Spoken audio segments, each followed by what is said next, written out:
وہ قبضہ چھوڑو یا جو ہے ہمارے پختونوں کو پیسے دو اس زمین کی جو مفت کے قبضے ڈال رہے ہو. شرم آنی چاہیے آپ لوگوں کو.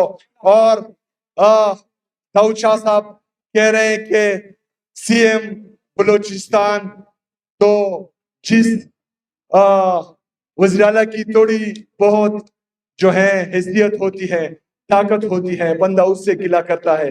جو جعلی ووٹوں کے ساتھ جعلی وزیر اعلیٰ ہو تو ان سے ہم گلہ ہی کیا کر سکتے ہیں. بہرحال جو ہمارے کارکنوں کے ساتھ ہوا, جو ہمارے چمن کے دوست ڈسٹرکٹ صدر ان کی چادر اور چار دیواری کی پامالی ہوئی, تو بھگتی صاحب آپ بھی قبائلی ہیں, ہم بھی قبائلی ہیں. عجب خان افریدی کا تھوڑا قصہ آپ پڑھ لیں کہ جب انگریزوں نے اس کی چادر اور چار دیواری کی پامالی کی تھی تو اس نے کیا کیا تھا. تو آپ بھی قبائلی ہیں, ہم بھی قبائلی ہیں. چادر اور چار دیواری کی پامالی ہرگز نہیں ہونی چاہیے. باقی سیاسی اختلاف اپنی جگہ وہ ہوتا رہتا ہے, لیکن جمہوری طریقے کے ساتھ برتاؤ رہے تو آپ کے لیے بہتر ہوگا اور ہمارے لیے بھی. شکریہ. وما لنا الا البلاغ.